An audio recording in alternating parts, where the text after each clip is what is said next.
अभी देखिए आज अपने जो बीएससी फाइनल है, ठीक, उसकी जो एक किताब है वो शुरू कर रहे हैं। एक किताब या एक पेपर जो है, देखिए बीएससी फाइनल जो है उसमें आपको पता है 3 पेपर है। पेपर फर्स्ट, पेपर सेकंड और पेपर थर्ड। जो पेपर फर्स्ट है वो है ecology and phytogeography. Ecology and phytogeography, ये पेपर फर्स्ट है।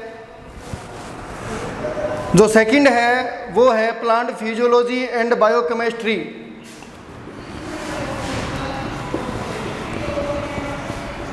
Plant physiology and biochemistry. और जो पेपर थर्ड है वो है मॉलिक्यूलर बायोलॉजी एंड बायोटेक्नोलॉजी।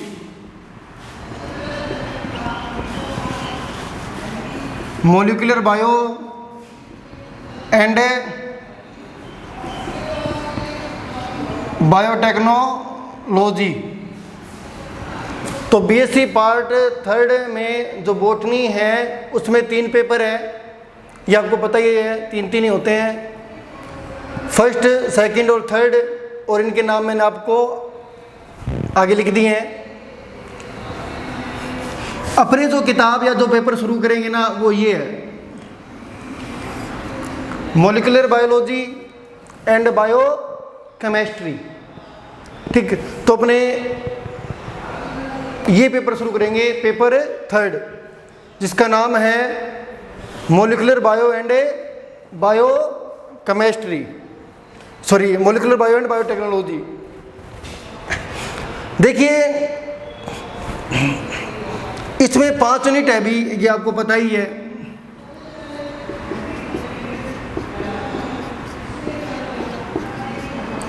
इस पेपर में 5 यूनिट है, नॉर्मली 5 यूनिट है सभी पेपर में। अब इन यूनिट्स के नाम नहीं है, मतलब पहली यूनिट का क्या नाम है, दूसरी यूनिट का नाम क्या है, ऐसा नहीं है। बस unit first, unit second, unit third, unit fourth और यूनिट फिफ्थ, इस तरह नाम है। अब यूनिट फर्स्ट में कुछ टॉपिक है, इसी तरीके से यूनिट सेकंड में भी कुछ टॉपिक होंगे, थर्ड में, फोर्थ में और फिफ्थ में, इस प्रकार है। ठीक, यानी यूनिट फर्स्ट जो है इसका कोई एक पर्टिकुलर नेम नहीं है, बस लिख रखा है यूनिट फर्स्ट। और इस यूनिट फर्स्ट में अपने को क्या क्या पढ़ना है वो टॉपिक आपके सिलेबस में दे रखे हैं। इसी तरीके से यूनिट सेकेंड है, इसी तरीके से थर्ड है, आगे इसी प्रकार। ठीक, अब बात करेंगे अपने पेपर थर्ड की, जो है molecular bio and biotechnology.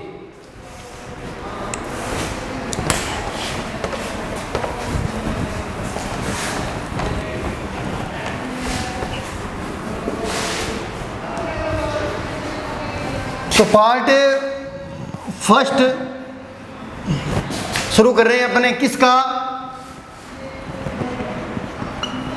Paper third, और उसकी यूनिट कौन सी है, फर्स्ट। जो पेपर थर्ड है मॉलिक्यूलर बायो एंड बायोटेक्नोलॉजी, उसकी जो यूनिट फर्स्ट है ना उसका पार्ट फर्स्ट।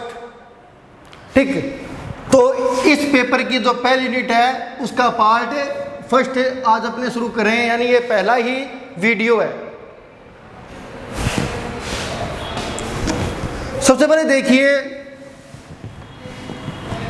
आपका जो पेपर है उसका जो नाम है, उस नाम का क्या मतलब है वो देख लेते हैं अपने।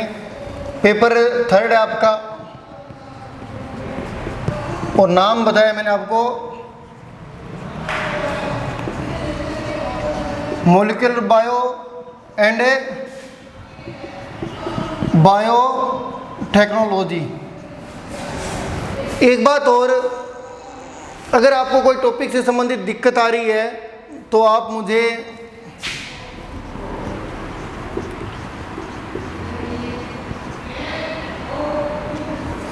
इन नंबरों पर व्हाट्सएप मैसेज कर सकते हैं 95 21 20 52 64। ये मेरे व्हाट्सएप नंबर है 95 21 20 52 64 64।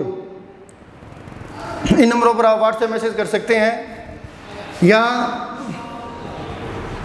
95 88 23 61 04 95 88 23 61 04। इन नंबरों पर कॉल कर सकते हैं अगर आपको कोई टॉपिक समझ में नहीं आ रहा है या माइंड में कोई क्वेश्चन आ गया है। ऊपर वाले व्हाट्सएप नंबर है और नीचे वाले जो नंबर है आप उन पर कॉल कर सकते हैं, अपनी प्रॉब्लम बता सकते हैं।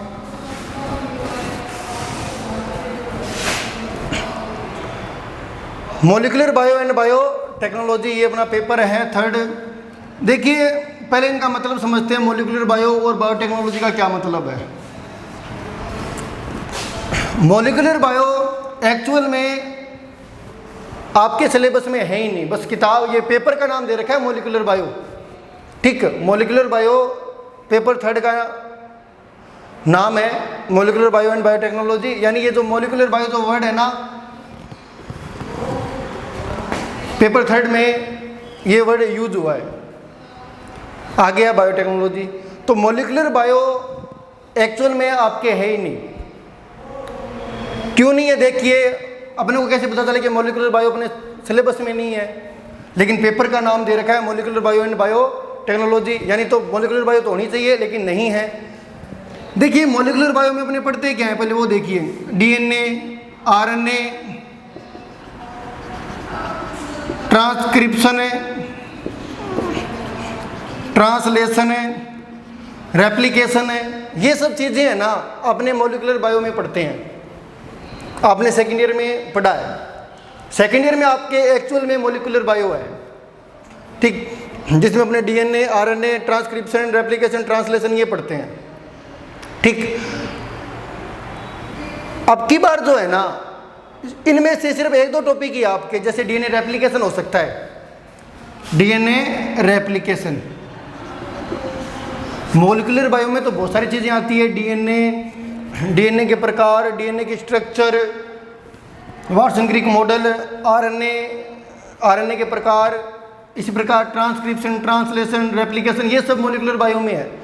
तो आपके पूरी की पूरी मॉलिक्यूलर बायोलॉजी नहीं है, वो आपने सेकेंड ईयर में पढ़ ली है। आपके यहाँ पर सिर्फ एक ही टॉपिक आएगा, 1-2 और आ जाएगा छोटा मोटा, मेन ये एक ही है, डीएनए रेप्लिकेशन। ठीक, तो अपना जो मेन जो पार्ट है ना वो रहेगा बायोटेक्नोलॉजी। यानी ये जो पेपर है ना 3rd, वो 90% किस पर है? बायोटेक्नोलॉजी पर है। 1-2 टॉपिक छोटे मोटे मॉलिक्यूलर बायो के आएंगे। अब एक बात हो रहा है कि बायोटेक्नोलॉजी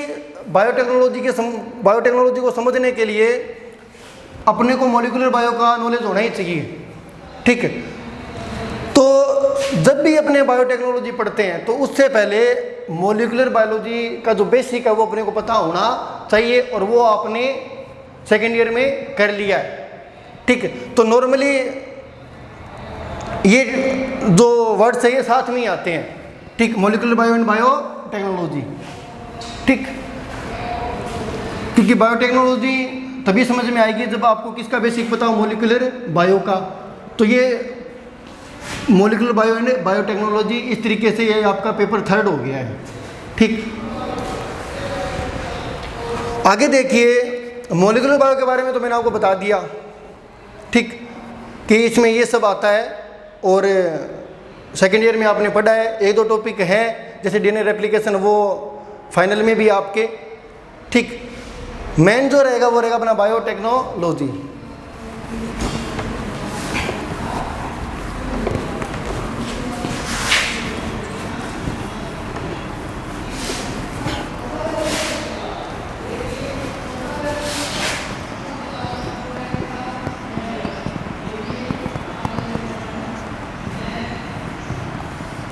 बायोटेक्नोलॉजी, देखिए बायोटेक्नोलॉजी का मतलब क्या है, पहले इसको समझते हैं अपने। ठीक, फिर 1-2 एग्जांपल लेंगे जो बायोटेक्नोलॉजी को मतलब एक्सप्लेन करने में, समझने में सहायता करते हैं। पहले अपने मतलब पर ये मीनिंग पर जाते हैं। बायोटेक्नोलॉजी का मीनिंग क्या है, इसका अर्थ क्या है?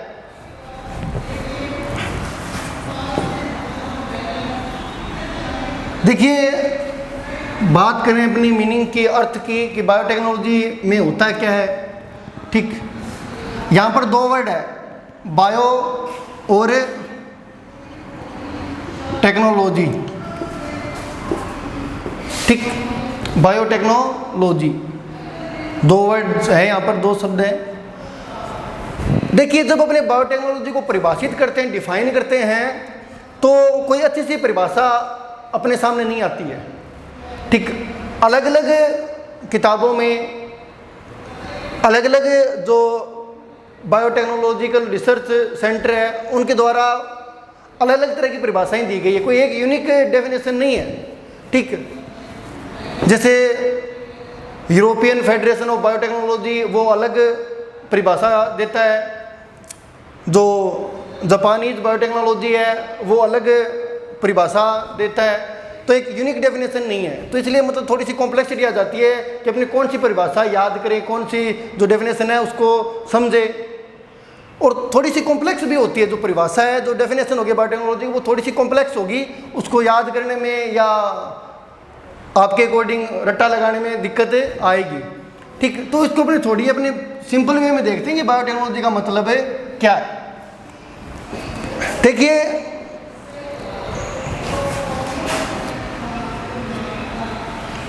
सबसे पहले बात करते हैं बायो। बायो का मतलब क्या हो गया? बायो का मतलब हो गया कोई भी सेल या टिश्यू। ठीक, और टेक्नोलॉजी का मतलब आपको पता ही है, नॉलेज। ठीक, टेक्नोलॉजी का मतलब होता है नॉलेज। वैसे आप सोचोगे कि टेक्नोलॉजी का क्या मतलब है, तो आप सोचते रह जाओगे, लेकिन टेक्नोलॉजी का मतलब आपकी समझ में नहीं आएगा कि टेक्नोलॉजी है क्या एक्चुअल में। ठीक है, अपने कहते हैं कि पहले मतलब मोबाइल अलग थे, आजकल टेक्नोलॉजी एडवांस हो गई है। ठीक, एंड्रॉयड फ़ोन आने लगे हैं, जो टेक्नोलॉजी उसमें इम्प्रूवमेंट हुआ है। तो ये टेक्नोलॉजी क्या है? सिंपल देखिए तो टेक्नोलॉजी मतलब नॉलेज, ज्ञान। ठीक, जो समझने की जो अपनी प्रक्रिया है उसमें सुधार हुआ है या अपने पहले से बेहतर समझने लगे, वही टेक्नोलॉजी है। अब देखिए, जब अपने किसी कोशिका या सूक्ष्म जीव, माइक्रो ऑर्गेनिज्म या टिश्यू, किसी कोशिका, सूक्ष्म जीव या टिश्यू का अपने उपयोग कर रहे हैं। ठीक, यानी कोई भी प्रक्रिया है जिसमें इनमें से कोई एक अपने यूज कर रहे हैं। ठीक, प्रोसेस कोई भी प्रक्रिया है। ठीक, और उस प्रक्रिया में अपने इनमें से कोई एक यूज कर रहे हैं, और उस प्रक्रिया से फायदा किसका हो रहा है? यानी मान लीजिए, ये मान सकते हैं कि इस प्रक्रिया से कोई ना कोई प्रोडक्ट बनेगा, और वो प्रोडक्ट किसके काम का है? मानव के काम का है। यानी जब अपने किसी कोशिका, सूक्ष्म जीव या टिश्यू का इस प्रकार उपयोग करते हैं कि मानव जाति को फायदा हो, तो ये जो प्रक्रिया है या जो अपने उपयोग करने के लिए जो अपने टेक्नोलॉजी इस्तेमाल कर रहे हैं या जो नॉलेज है जिसका अपने फ़ायदा उठा रहे हैं, तो वो सब किस में आता है? बायोटेक्नोलॉजी में। ठीक, बायोटेक्नोलॉजी।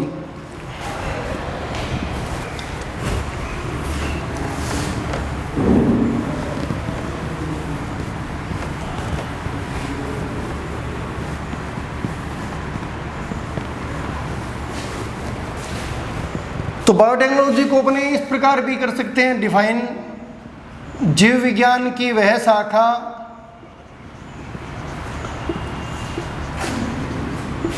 जिसमें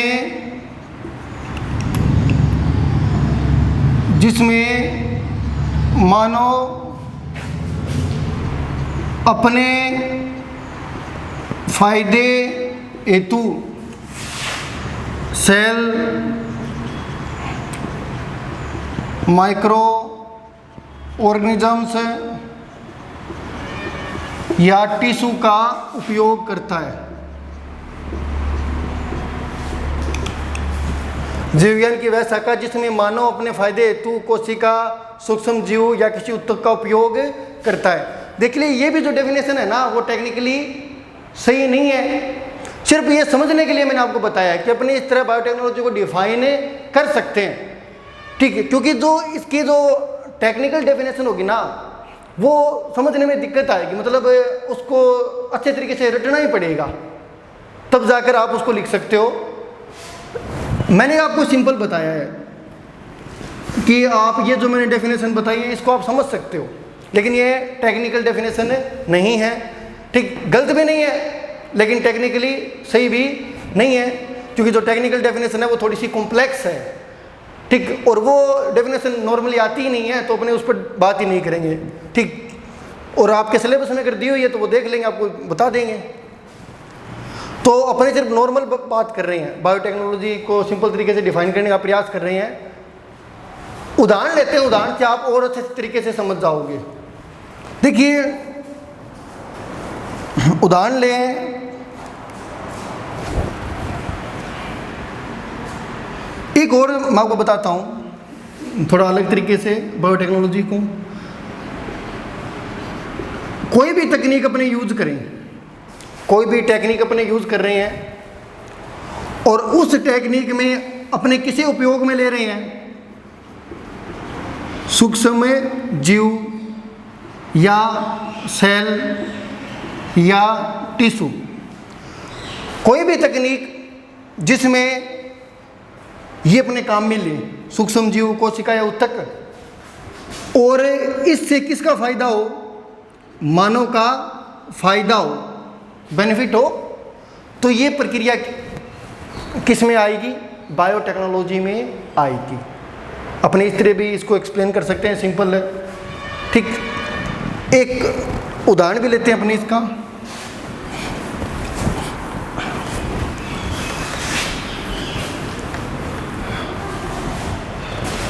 देखिए अपने दूध से दही बनाते हैं,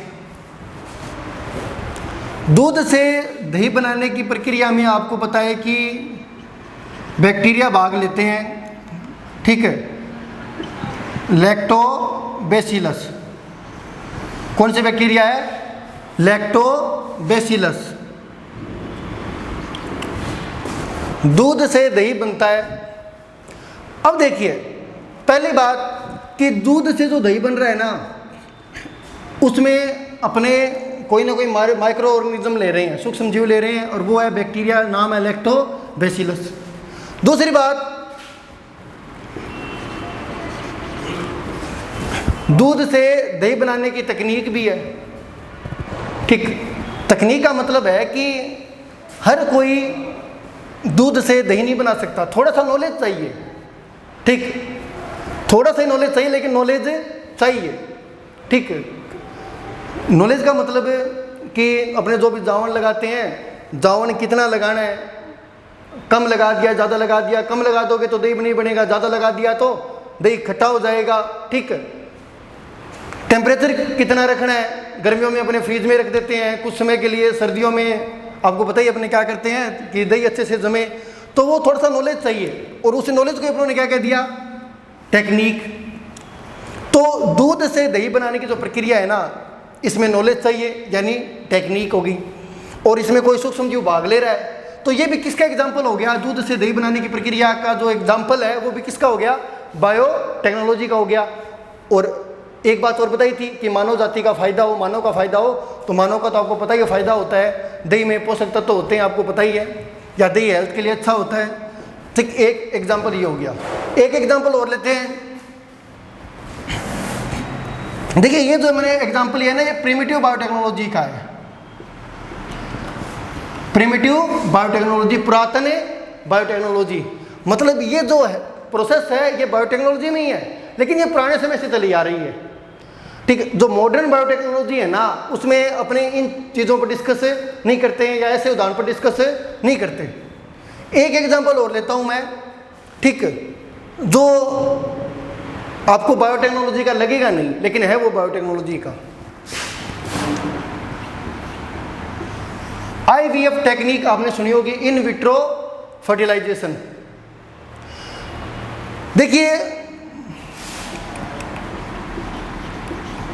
कुछ दंपत्ति ऐसे होते हैं, पति पत्नी, जिनको संतान नहीं होती, तो संतान प्राप्ति हेतु वो किस टेक्निक का सहारा लेते हैं, किस टेक्निक, ठीक, किस टेक्निक का सहारा लेते हैं, इसका इन विट्रो फर्टिलाइजेशन। ये क्या एक तकनीक है, और इस तकनीक में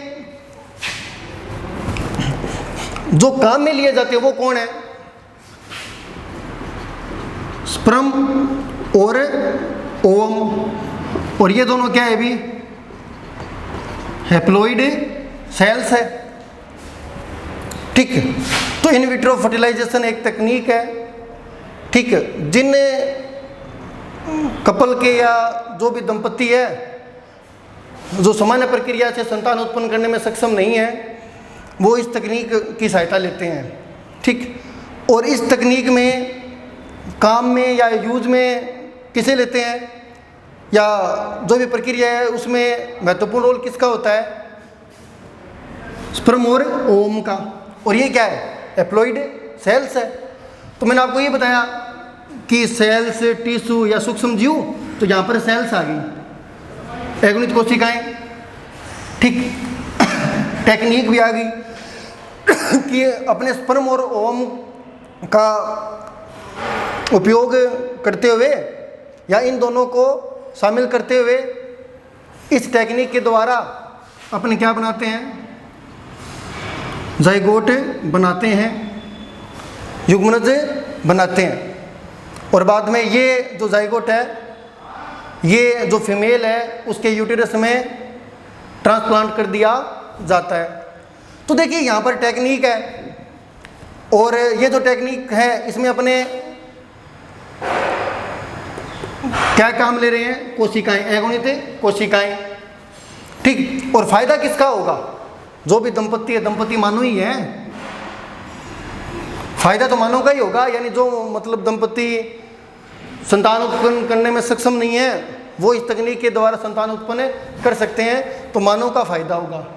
तो देखिए नॉलेज है, यानी टेक्निक है, और अपने काम में क्या ले रहे हैं, इस टेक्निक में क्या काम में ले रहे हैं, एगोनित कोशिकाएं, फायदा किसका हो रहा है, मानव का।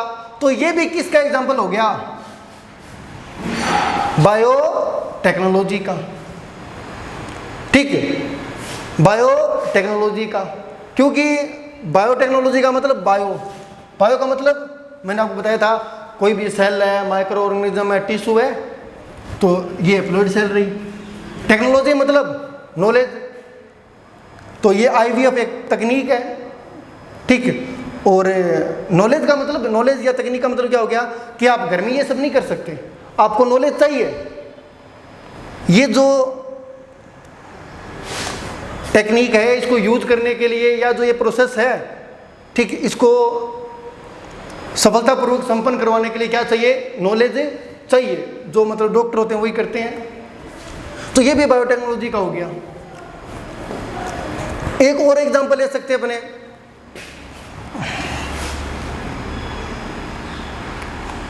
एल्कोहल है,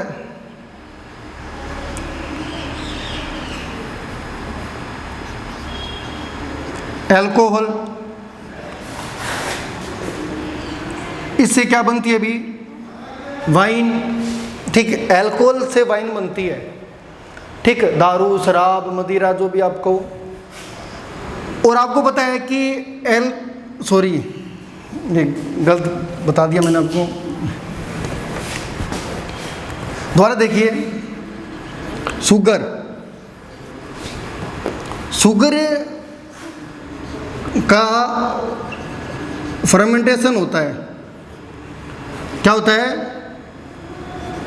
शुगर का फर्मेंटेशन, किण्वन कहते हैं अपन हिंदी में। शुगर का फर्मेंटेशन होता है, किण्वन होता है, और क्या बनता है? अल्कोहल। और इस अल्कोहल का उपयोग,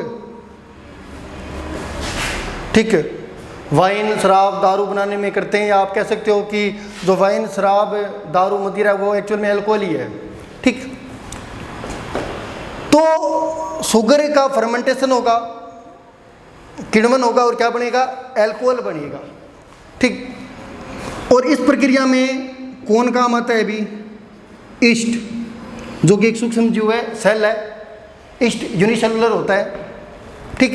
तो देखिए यहाँ पर एक प्रक्रिया है, और इस प्रक्रिया में शुगर से क्या बन रहा है? अल्कोहल बन रहा है, ठीक। और अल्कोहल आपको पता है कई काम आता है, इंडस्ट्रीज में भी काम आता है, और दारू वगैरह आपको पता है वो अल्कोहल ही है।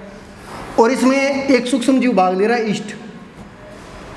तो यहाँ पर भी टेक्निक है, आप घर पर दारू नहीं बना सकते, इसके लिए नॉलेज चाहिए, ठीक है। जैसे अपने कहते हैं कि ये जो प्रक्रिया होती है वो, जैसे आपने बायोरिएक्टर पढ़ा होगा, या जो फर्मेंटर है उनमें होती है ये प्रक्रिया, और वहाँ पर नॉलेज चाहिए कि शुगर से अल्कोहल बनानी है अपने को, ठीक है। तो हर कोई थोड़ी बना सकता है, थोड़ा बहुत नॉलेज चाहिए, टेक्निक होती है बनाने की। तो टेक्निक यानी टेक्नोलॉजी। और कोई सूक्ष्म जीव भाग ले रहा है, ईस्ट ले रहा है, और मानव जाति का फायदा हो रहा है, अल्कोहल बन रहा है, ये बहुत सारे काम आता है। तो ये जो एग्जाम्पल लिया है ना मैंने, ये भी किसका एग्जाम्पल हो गया?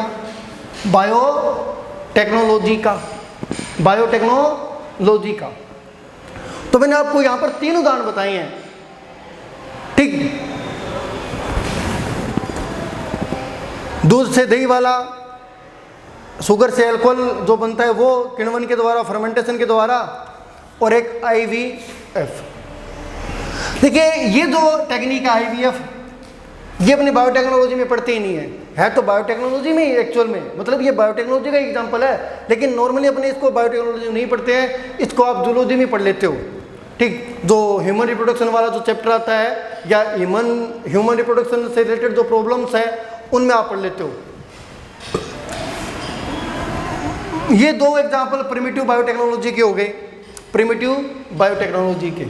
तो इनके बारे में अपने ज़्यादा डिटेल नहीं देखेंगे, अपने बात करेंगे मॉडर्न बायोटेक्नोलॉजी। मॉडर्न बायोटेक्नोलॉजी, ठीक। और मॉडर्न बायोटेक्नोलॉजी का अपने एक उदाहरण भी देखेंगे, तो कल देखेंगे, और फिर अपने इस यूनिट की शुरुआत कर देंगे, जो आपका पहला टॉपिक है, जैसे Mendel to molecular level gene concept. जो पहला टॉपिक आपका है ना वो है gene concept, Mendel to molecular level. Gene concept का मतलब जीन है क्या, आपने पढ़ा है जीन, ठीक, अनुवांशिकता की इकाई है, और भी बहुत सारी बातें वो अपने देखेंगे जीन कॉन्सेप्ट में, कि जीन कंसेप्ट या कॉन्सेप्ट है क्या, जीन एक्चुअल में क्या है, ठीक है। तो कल अपने शुरुआत करेंगे जीन कॉन्सेप्ट से, और आगे इस तरह बढ़ते जाएंगे। कल एक एग्जांपल भी लेंगे अपने मॉडर्न बायोटेक्नोलॉजी का, फिर अपने जीन कॉन्सेप्ट टॉपिक है जो वो देखेंगे, ठीक। और जो जीन कॉन्सेप्ट है उसको देखेंगे अपने मेंडल टू मॉलिक्यूलर लेवल, यानी मेंडल ने जीन को किस तरह डिफाइन किया, और वर्तमान में अपने जीन को किस तरह समझते हैं, ठीक।